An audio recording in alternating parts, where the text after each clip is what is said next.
do Pentateuco mostra os últimos momentos de Moisés com a nação de Israel. São as últimas instruções, as últimas advertências, os últimos conselhos que aquela nação estava recebendo do seu grande líder. Se viver no deserto 40 anos já havia sido um grande desafio, a conquista de Canaã não seria um desafio menor. Mas o mesmo Deus que acompanhou seu povo pelo deserto os 40 anos entraria com eles em Canaã e lhes daria a posse da terra. Era o momento de ouvir, lembrar e obedecer. Roda a vinheta e vamos para a aula!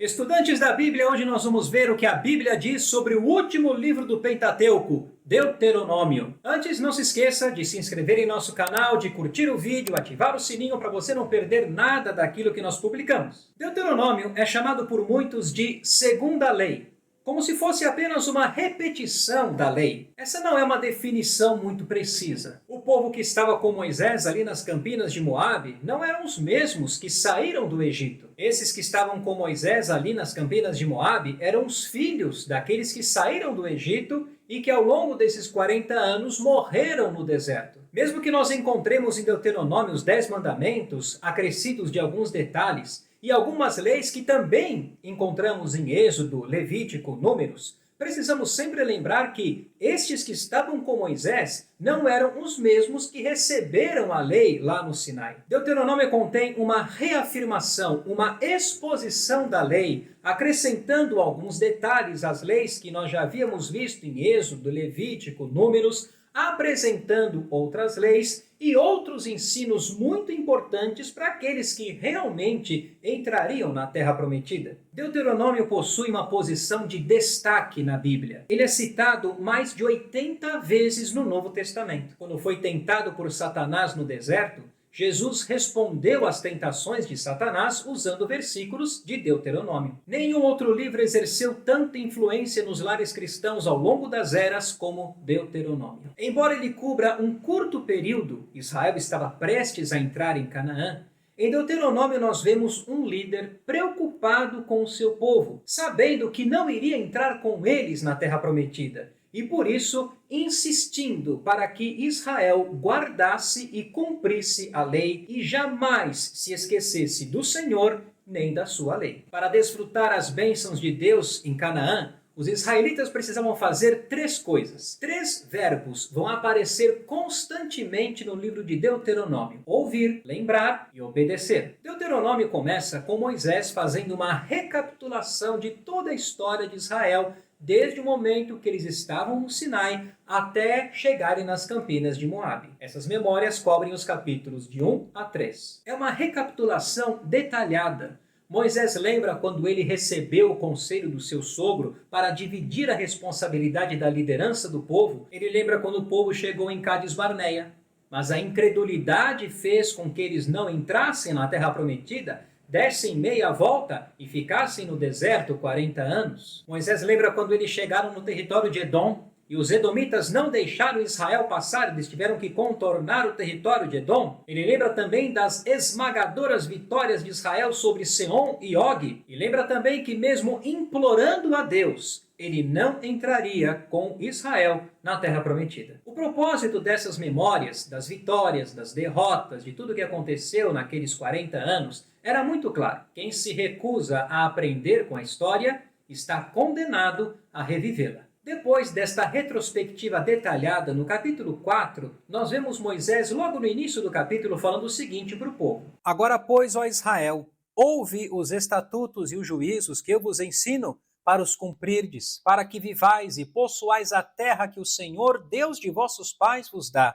Nada acrescentareis à palavra que eu vos mando, nem diminuireis dela, para que guardeis os mandamentos do Senhor vosso Deus, que eu vos mando. Também no capítulo 4 nós encontramos uma importante advertência. Guardai, pois, cuidadosamente a vossa alma, pois aparência nenhuma vistes no dia em que o Senhor vosso Deus vos falou em Horebe, no meio do fogo, para que não vos corrompais e vos façais alguma imagem esculpida na forma de ídolo, semelhança de homem ou de mulher, semelhança de algum animal que é na terra, semelhança de algum volátil que voa pelos céus, semelhança de algum animal que rasteja sobre a terra, semelhança de algum peixe que há nas águas debaixo da terra. Capítulo 5 vai nos mostrar os 10 mandamentos acrescidos de alguns detalhes. Sempre é bom lembrarmos que Moisés está falando com aqueles que vão entrar dentro de pouco tempo em Canaã. Então, esses detalhes que nós, por exemplo, não vemos em Êxodo, são muito importantes. Chegamos então num capítulo muito importante, muito especial de Deuteronômio. O capítulo 6. Os versículos 4 a 7 são muito conhecidos entre os cristãos. Vamos ver estes versículos com detalhes. Aqui então em Deuteronômio capítulo 6, versículo 4, a Bíblia diz: Ouve Israel, o Senhor nosso Deus é o único Senhor. Este versículo é conhecido pelos judeus como Shema, por causa da primeira palavrinha aqui, ouve, que no hebraico é Shema. Esta é a declaração de fé de todo judeu temente a Deus. Os judeus costumam repetir este versículo 3 vezes por dia. Quando nós passamos esse versículo para o hebraico, ele fica assim: Shema Israel, Adonai Eloheinu, Adonai Echad. Esta expressão aqui, Eloheinu, que no português é nosso Deus, é uma expressão plural. Porém, a palavrinha Echad aqui, ela significa um ou único. Então, a princípio, parece um pouco contraditório.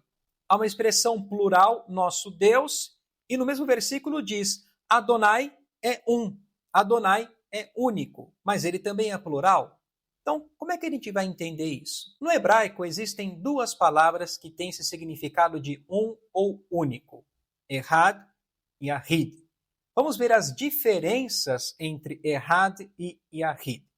Quando esta palavra Echad é usada nas Escrituras, o sentido dela é de unidade composta, ou seja, dois ou mais elementos que unidos formam uma coisa só. Ao passo que a palavrinha Yahid, quando usada nas Escrituras, tem o sentido de unidade absoluta. Para deixar isso mais claro, vamos pegar alguns versículos em que essas palavras aparecem. Primeiro, a palavrinha Echad. Olha no relato da criação comigo, em Gênesis capítulo 1, o que a Bíblia diz. Chamou Deus a luz dia e as trevas noite. Houve tarde e manhã, o primeiro dia, ou o dia 1. Esta palavra primeiro aqui no hebraico é Echad. Perceba, Deus pegou dois momentos diferentes, tarde e manhã, e os uniu, fazendo deles um dia. Um outro versículo também em Gênesis. Por isso, deixa o homem pai e mãe e se une à sua mulher, tornando-se os dois uma só carne. A palavra uma aqui no hebraico é Echad. Deus pega dois inteiros, não duas metades, dois inteiros, homem e mulher, e dos dois faz uma só carne. Esse é o sentido de Echad. Dois ou mais elementos que unidos formam uma coisa só. Agora veja um exemplo de Yahid. Lá em Gênesis 22, quando o Senhor pede para que Abraão sacrifique seu filho Isaque, ali no versículo 2 nós lemos assim, acrescentou Deus, toma teu filho, teu único filho Isaque, a quem amas, e vai-te à terra de Moriá. Oferece-o ali em holocausto sobre um dos montes que eu te mostrarei. Eu pergunto, quantos Isaques existiam? Um só, certo? Não havia outro Isaque, só havia um Isaque. Por isso a palavra aqui no hebraico é Yahid, ou seja, unidade absoluta. Não havia outro Isaque, só havia um. Em todo o Antigo Testamento, nós nunca vamos ver a palavra Yahid associada a Deus. Sempre estará associada a Deus a palavra Echad, unidade composta. Este era o ensino que Moisés estava trazendo para o povo de Israel. Ouça, Israel, preste atenção, o Senhor, o nosso Deus, é uma unidade composta. O Pai é Deus, o Filho é Deus, o Espírito Santo é Deus. Em Deus há simultaneamente unidade e pluralidade, sem que isso afete a sua singularidade. Deus é único na sua essência. Não há outro Deus, só há um Deus, Jeová. E ele se revela em três personalidades distintas, iguais em poder, em atributos e em glória. O Pai, o Filho e o Espírito Santo. Três pessoas distintas, que unidas formam um único ser. o Deus Todo-Poderoso. Uma vez que este é o Deus de Israel, um Deus triuno, um Deus único, não há outro igual, há apenas um Deus que se revela em três personalidades distintas. Qual deveria ser a relação de Israel para com esse Deus? Versículo 5 vai dizer: Amarás, pois, o Senhor teu Deus de todo o teu coração, de toda a tua alma e de toda a tua força. Essa era a ordem de Deus para Israel. O relacionamento de Israel para com Deus deveria ser um relacionamento com base no amor. Jesus afirmou que este era o primeiro e grande mandamento. E o que os israelitas deveriam fazer com este amor? Versículos 6 e 7 dizem: Estas palavras que hoje te ordeno estarão no teu coração. Tu as inculcarás a teus filhos, e delas falarás assentado em tua casa, e andando pelo caminho, e ao deitar-te, e ao levantar-te. A ordem de amar a Deus de todo o coração, de toda a alma, de toda a força, primeiro estaria no coração dos pais. E os pais deveriam transmitir o amor deles a Deus para os seus filhos. Os pais deveriam ensinar os seus filhos constantemente a amar a Deus, falando deste amor e vivendo uma vida de amor a Deus, fazendo com que esse amor ficasse impresso na mente dos seus filhos, aproveitando todas as oportunidades para falarem de Deus e do amor deles a Deus para com os seus filhos, andando pelo caminho, assentado em sua casa, ao se deitar e ao se levantar. Era responsabilidade dos pais usarem todos os seus recursos e aproveitarem todas as oportunidades para imprimirem na mente dos seus filhos, no coração dos seus filhos, o amor a Deus. Será que estamos preocupados em imprimir nos nossos filhos o nosso amor a Deus? O capítulo 7 vai mostrar o que os israelitas deveriam fazer quando eles chegassem em Canaã. A terra prometida não era um lugar desabitado, esperando apenas os israelitas chegarem. Pelo contrário, muitos povos moravam ali, que simplesmente não iriam arrumar as suas malas e sair porque os israelitas haviam chegado. Eles iam lutar para permanecer nas suas terras. Moisés então traz a seguinte ordem para o povo de Israel: não façam alianças com essas nações. Não deem suas filhas como esposas para os homens dessas nações. Não deem os seus filhos como maridos para as mulheres dessas nações. Derrubem os altares de adoração dessas nações. Queimem os seus deuses, as suas imagens. Quebrem as suas colunas de adoração. As nações que Israel iria enfrentar em Canaã eram mais fortes e mais numerosas que Israel. Mas Moisés disse: o Senhor pelejará por vocês. O Senhor entregará estas nações nas suas mãos e vocês as vencerão. Nos versículos 7 e 8 do capítulo 7, nós lemos assim: Não vos teve o Senhor afeição, nem vos escolheu porque fosseis mais numerosos do que qualquer povo, porque eres o menor de todos os povos, mas porque o Senhor vos amava, e para guardar o juramento que fizera a vossos pais, o Senhor vos tirou com mão poderosa e vos resgatou da casa da servidão, do poder de Faraó, rei do Egito. Nos capítulos 8 a 12, Moisés continua a sua exortação para Israel, trazendo à memória deles os episódios de rebelião no deserto, as devidas consequências dessas rebeliões contra Deus, sempre com a ênfase de ouvir, lembrar e obedecer. Os capítulos 13 a 26 vão mostrar para nós várias leis referentes aos mais variados aspectos. Vemos nesses capítulos leis sobre a vida familiar, sobre o casamento, sobre os dízimos, sobre os falsos profetas, como Israel poderia identificar um falso profeta, as festas fixas do Senhor, a lei do levirato, dentre muitas outras leis importantes para aqueles que iriam entrar em Canaã. De todos esses capítulos, eu vou destacar a profecia do capítulo 18. Nós sabemos que o Messias terá que cumprir 3 funções: profeta, sacerdote e rei. Nas nossas andanças pelo Antigo Testamento, nós já vimos 2 profecias que falam da função de rei: Gênesis 49 e Números 24. Agora nós vamos ver uma profecia que fala da função de profeta. Em Deuteronômio 18, versos 15 e 18, nós lemos assim: Neste versículo 15, Moisés diz para o povo de Israel: O Senhor teu Deus te suscitará um profeta do meio de ti, de teus irmãos, semelhante a mim, semelhante a Moisés. A ele ouvirás.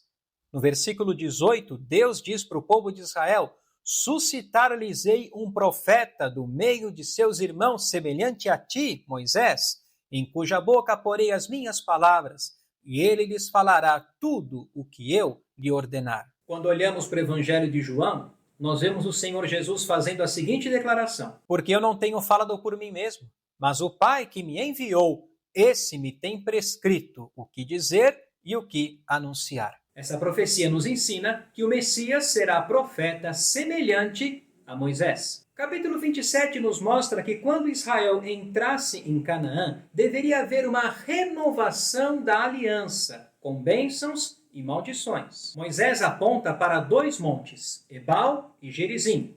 6 tribos ficariam no monte Ebal, outras 6 no monte Gerizim. As bênçãos seriam pronunciadas do monte Gerizim, as maldições do monte Ebal. Com 6 tribos de cada lado, os levitas deveriam pronunciar a maldição de Deus sobre 12 infrações da lei, e as tribos deveriam responder com Amém, ou assim seja. Chegamos agora num dos capítulos mais importantes e mais conhecidos de Deuteronômio, o capítulo 28. O capítulo 28 vai nos mostrar uma longa lista condicional de bênçãos e maldições que viriam sobre Israel. Bênçãos se obedecessem, maldições se desobedecessem. Vamos ler algumas destas bênçãos. Se atentamente ouvires a voz do Senhor teu Deus, tendo cuidado de guardar todos os seus mandamentos que hoje te ordeno, o Senhor teu Deus te exaltará sobre todas as nações da terra. Se ouvires a voz do Senhor teu Deus, virão sobre ti e te alcançarão todas estas bênçãos. Bendito serás tu na cidade, bendito serás no campo. Bendito o fruto do teu ventre e o fruto da tua terra, e o fruto dos teus animais e as crias das tuas vacas e das tuas ovelhas. Bendito o teu cesto e a tua amassadeira. Bendito serás ao entrares e bendito ao saíres. O Senhor te constituirá para si em povo santo, como te tem jurado, quando guardares os mandamentos do Senhor teu Deus e andares nos seus caminhos. E todos os povos da terra verão que és chamado pelo nome do Senhor e terão medo de ti. O Senhor te abrirá o seu bom tesouro, o céu, para dar chuva à tua terra no seu tempo e para abençoar toda a obra das tuas mãos. Emprestarás a muitas gentes, porém tu não tomarás emprestado. O Senhor te porá por cabeça e não por cauda, e só estarás em cima e não debaixo, se obedeceres aos mandamentos do Senhor teu Deus, que hoje te ordeno para os guardar e cumprir. Perceba sempre o elemento condicional. Se ouvirem, se guardarem, se obedecerem, então virão tais e tais bênçãos. A partir do versículo 15 até o 68, uma longa lista de maldições é apresentada. Vamos ver algumas delas. Será, porém, que se não deres ouvidos à voz do Senhor teu Deus, não cuidando em cumprir todos os seus mandamentos, os seus estatutos que hoje te ordeno, então virão todas estas maldições sobre ti e te alcançarão. Maldito serás tu na cidade e maldito serás no campo. Maldito o teu cesto e a tua amassadeira. Maldito o fruto do teu ventre e o fruto da tua terra e as crias das tuas vacas e das tuas ovelhas. Maldito serás ao entrares e maldito ao saíres. Os teus céus sobre a tua cabeça serão de bronze, falando sobre ausência de chuvas. Isso afetaria também a colheita, e a terra debaixo de ti será de ferro. Teus filhos e tuas filhas serão dados a outro povo. Os teus olhos o verão e desfalecerão de saudades todo o dia, porém a tua mão nada poderá fazer. O Senhor te levará e o teu rei que tiveres constituído sobre ti a uma gente que não conheceste, nem tu nem teus pais, e ali servirás a outros deuses, feitos de madeira e de pedra. O Senhor levantará contra ti uma nação de longe, da extremidade da terra virá, como o voo impetuoso da águia, nação cuja língua não entenderás, nação feroz de rosto, que não respeitará ao velho, nem se apiedará do moço. Ela comerá o fruto dos teus animais e o fruto da tua terra, até que sejas destruído, e não te deixará cereal, mosto, nem azeite, nem as crias das tuas vacas e das tuas ovelhas, até que te haja consumido. Se Israel virasse as costas para o Senhor, se Israel desprezasse a lei do Senhor e não guardasse os seus mandamentos, não cumprindo as suas ordenanças, o Senhor enviaria uma nação de longe, como o voo impetuoso da águia. Deuteronômio foi escrito por volta do ano 1451 a.C. Sabe qual era o animal símbolo do Império Babilônico? A águia. Sabe qual era o animal símbolo do Império Romano? A águia. Mas não para aí. O Senhor levantará contra ti uma nação de longe, como o voo impetuoso da águia. Nação feroz de rosto, que não respeitará ao velho, nem se apiedará do moço. Estamos aqui, como eu falei, por volta do ano 1451 a.C. E Deus já estava avisando o seu povo sobre o holocausto. Consegue mensurar isso? Certa vez o Senhor Jesus disse o seguinte: Desde já vos digo antes que aconteça, para que quando acontecer, creiais que eu sou. Mas não para aí. Comerás o fruto do teu ventre, a carne de teus filhos e de tuas filhas, que te der o Senhor teu Deus na angústia e no aperto com que os teus inimigos te apertarão. O mais mimoso dos homens e o mais delicado do teu meio será mesquinho para com o irmão e para com a mulher do seu amor e para com os demais de seus filhos que ainda lhe restarem, de sorte que não dará a nenhum deles da carne de seus filhos que ele comer, porquanto nada lhe ficou de resto na angústia e no aperto com que o teu inimigo te apertará em todas as tuas cidades. A mais mimosa das mulheres e a mais delicada do teu meio, que de mima e delicadeza não tentaria pôr a planta do pé sobre a terra, será mesquinha para com o marido de seu amor e para com o seu filho e para com a sua filha, mesquinha da placenta que lhe saiu dentre os pés e dos filhos que tiver, porque os comerá às escondidas, pela falta de tudo, na angústia e no aperto com que o teu inimigo te apertará nas tuas cidades. Imagine o que é passar fome, ficar tão desesperado por comida, ao ponto de matar o seu próprio filho, comer a carne do seu filho e não dividir a carne do seu filho com ninguém. É algo tão chocante que alguns se perguntam se isso realmente aconteceu. E aconteceu. Por pelo menos 3 vezes na história de Israel, isto aconteceu. 2 delas estão registradas na Bíblia. Em 2 Reis, quando Jorão era rei de Israel, os sírios cercaram Samaria. Ninguém podia entrar e nem sair da cidade. A comida acabou. E a fome se tornou tão grave que no capítulo 6 de 2 Reis, nós lemos assim: Passando o rei de Israel pelo muro, gritou-lhe uma mulher: Acode-me, ó rei, meu senhor! Ele lhe disse: Se o Senhor te não acode, de onde te acudirei eu? Da eira ou do lagar? Perguntou-lhe o rei: Que tens? Respondeu ela: Esta mulher me disse: Dá teu filho, para que hoje o comamos, e amanhã comeremos o meu.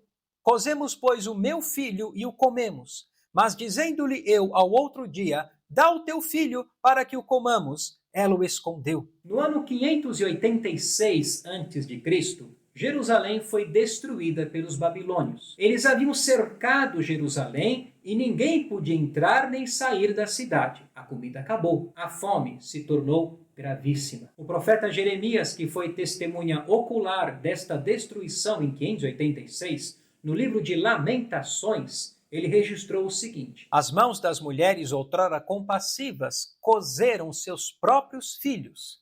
Estes lhes serviram de alimento na destruição da filha do meu povo. O último versículo que eu quero ler deste capítulo é o versículo 64. O Senhor vos espalhará entre todos os povos, de uma até a outra extremidade da terra. Servirás ali a outros deuses, que não conheceste nem tu nem teus pais. Servirás a madeira e a pedra. Nos capítulos 29 e 30, nós vamos ver que as promessas de Deus são agora estabelecidas num pacto, numa aliança. É o chamado Pacto da Terra. Veja comigo os versículos 15 a 20 do capítulo 30. Vê que proponho hoje a vida e o bem, a morte e o mal.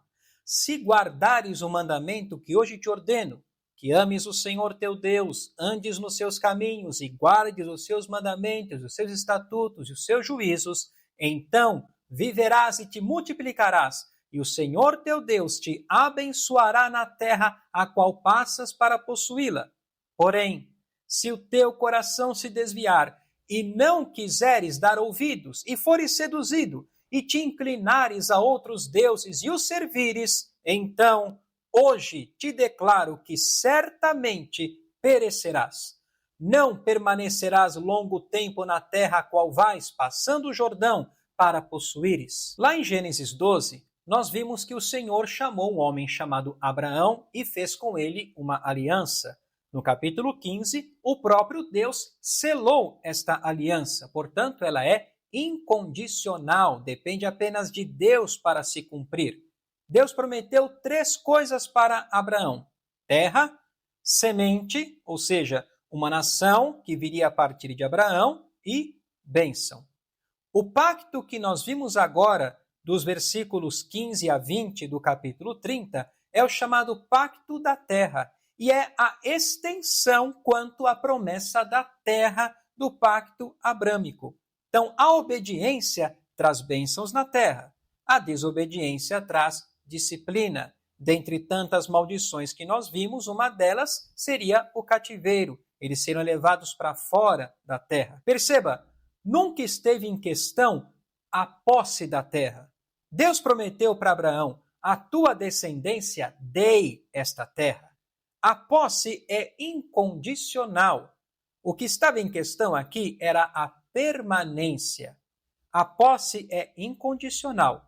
A permanência era condicional. Então Moisés disse para o povo: vocês querem viver na terra? Querem viver ali em paz, sob a bênção de Deus? Obedeçam, ouçam, lembrem-se do Senhor, guardem seus mandamentos, cumpram os mandamentos do Senhor, não se esqueçam dele, porque se vocês não cumprirem, se vocês não obedecerem, se vocês se esquecerem do Senhor, desobedecerem a ele, não permanecerão longo tempo nesta terra, serão levados dela. Então a posse é incondicional, a permanência era condicional. Os capítulos 31 a 33 registram as últimas palavras de Moisés para Israel. Capítulo 31 mostra Josué sendo formalmente apresentado como sucessor de Moisés. No capítulo 32 nós temos o Cântico de Moisés. No capítulo 33 vemos a bênção de Moisés para cada tribo de Israel. E o capítulo 34 narra a morte de Moisés. Ele subiu ao Monte Nebo e dali contemplou toda a terra que Deus daria a Israel. Moisés morreu com 120 anos, sem escurecer a vista, sem perder as forças. O próprio Deus sepultou Moisés e até hoje ninguém sabe onde Moisés foi sepultado. Os últimos versículos de Deuteronômio dizem assim: Nunca mais se levantou em Israel profeta algum como Moisés, com quem o Senhor houvesse tratado face a face, no tocante a todos os sinais e maravilhas que por mando do Senhor fez na terra do Egito, a Faraó, a todos os seus oficiais e a toda a sua terra, e no tocante a todas as obras de sua poderosa mão e aos grandes e terríveis feitos que operou Moisés à vista de todo o Israel. Moisés é, sem dúvida alguma, uma das mais importantes figuras da história de Israel e da história em geral. Um dos maiores líderes que já existiu. Agora era dever dos israelitas se lembrarem de Moisés. Não houve outro profeta como ele. Ouvir, lembrar e obedecer eram as ordens deixadas por Deus, se o povo de Israel quisesse viver em paz na terra prometida. Da mesma maneira, nós também podemos aplicar estes ensinos para nós. Quando você abrir a sua Bíblia, quando você ouvir uma mensagem do Senhor, um ensino da palavra de Deus, ouça o Senhor falando ao seu coração. Aonde quer que você for, lembre-se do Senhor. Lembre-se de quem você é filho e o que quer que você faça, faça em obediência obediência a Deus. E acima de tudo, ame o Senhor de todo o seu coração, de toda a sua alma, de toda a sua força e de todo o seu entendimento.